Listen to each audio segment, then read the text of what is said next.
While you're contemplating what fantastic story you're going to write, let's take a few minutes and talk about the proper formatting you'll use on your script.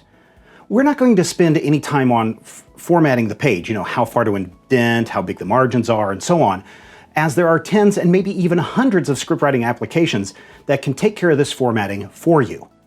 3 of the most popular are Final Draft, Scrivener, and Celtics. Personally, I like using Scrivener a great deal when I'm writing articles and short stories and novels, as I find the organization and note-taking section of the application invaluable to the way that I work. That being said, Celtics is the application I believe we should use in this course, as it not only allows you to take notes, write your scripts, format them for various types of productions, it also allows you to work on storyboards, develop budgets, plan your shooting schedule, and so much more. While the cost may seem prohibitive for students, in the long run, independent producers will find Celtics a one-stop shop for all of your future pre-production needs. Also, this is not a paid endorsement for Celtics, but I will say I have used the service since its launch over a decade ago. What we want to focus on instead are the 5 basic elements of a script that you'll need to use to communicate your ideas effectively to the cast and crew. So let's take a look at the slug line, the action, the character name, dialogue, and parentheticals. First, we need to establish where the scene is taking place, inside or outside, and also the time of day. This information is included in the slug line of the script. For inside or outside, we use INT for interior and EXT for exterior. This is followed by the location and whether the scene takes place during the day or night. For example, an exterior day shot, or an exterior night shot, or even a day interior shot. The slug line is important for a couple of reasons. First, it lets the producer know what is required for the location when they're planning for the shoot, and it helps with scheduling, as you typically want to schedule all of your night shots together and all of your exterior shots together, providing you have that kind of flexibility. And while you can simply leave the time of day descriptor as day or night, you can be specific as you want, including morning, late afternoon, early evening, midnight, dusk, and so on. For now, however, let's use day or night and keep things simple. Following the slug line, we have the action or description section. Here you describe the scene, including who's there, any props or specific set dressing that's needed, and any important action that must take place. In the description section, make sure you're always writing in the present tense. Now, the first time a character is introduced in the action, make sure their name is in all caps. When describing the action, there are a couple of schools of thought. The first is to be as detailed as possible in all of your descriptions, giving as much detail about the scene as possible, including any camera moves, detailed descriptions of the characters, and so on. If you're a director who's writing his or her own script, or if you're writing a shooting script, you might want to go this route. But for the most part, other people in the production process kind of frown upon this, as it can be perceived as taking away the creative control from the director and the actors. The second school of thought is to make the descriptions as simple as possible, but also include all the necessary information needed to let those on the production process know what is expected. Let's look at the scene description for the shot of the woman sitting on the porch. Notice that the scene describes the location, who's there, and since it's not important that this character has a name, she's simply described as a woman in all caps. The description lets the production know the porch needs to be lit, and that she needs to be in a relaxed mood and drinking from a mug. Note that any props, in this case the mug, are also in all caps, so the producer knows to include this as a requirement when she's preparing the scene.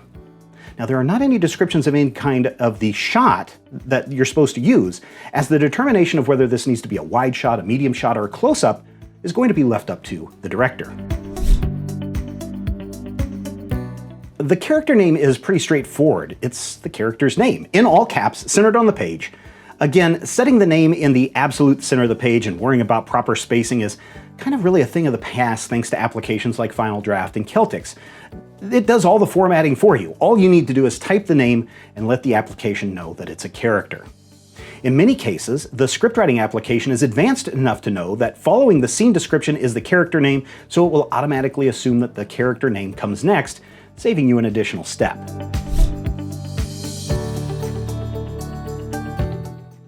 Dialogue is also pretty easy to understand. It too is centered on the page with the left justification. Your scriptwriting application, again, is going to take care of all of this for you. For dialogue, make sure you're writing in your character's voice and have fun. Seriously, this isn't a writing class, so I'm not going to tell you how to write good dialogue, action scenes, and so on. If you want to tell a good story, take as many writing classes as you can, including any script writing courses you can get access to. There are also plenty of YouTube videos that go into topics like character development, structuring your story, and so on, so you might want to start there.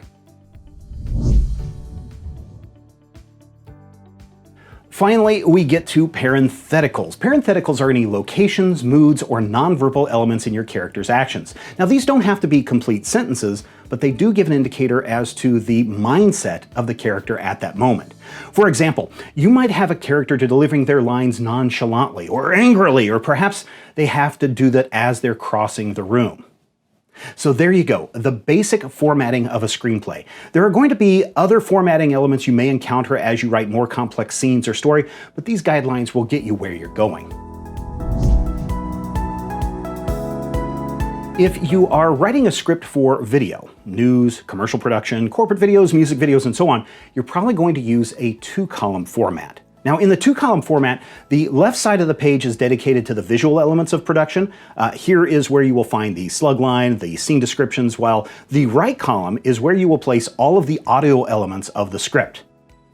A couple of things to note. First, in the two-column format, the video column takes up approximately 1/3 of the page, while the audio, which is usually a lot longer, takes up 2/3 of the page. The second thing that you're going to notice is the audio column will also include any sound effects and music that need to be included in the scene. For live production, this is invaluable as it cues the audio board operator on when elements need to be triggered. One final thing to note as a difference between the screenplay format and the two-column format is that the two-column format tends to be a little bit more detailed oriented and will often include much more direction than the screenplay format.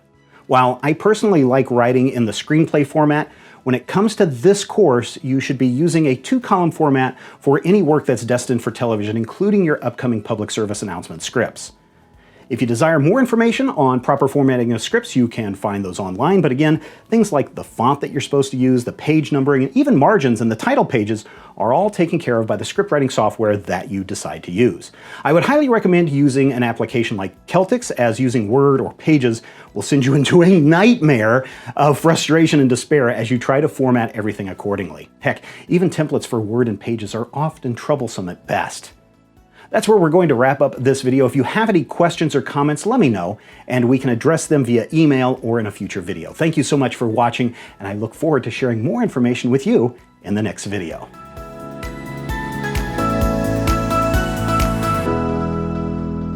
I think we crashed. Boop. And okay.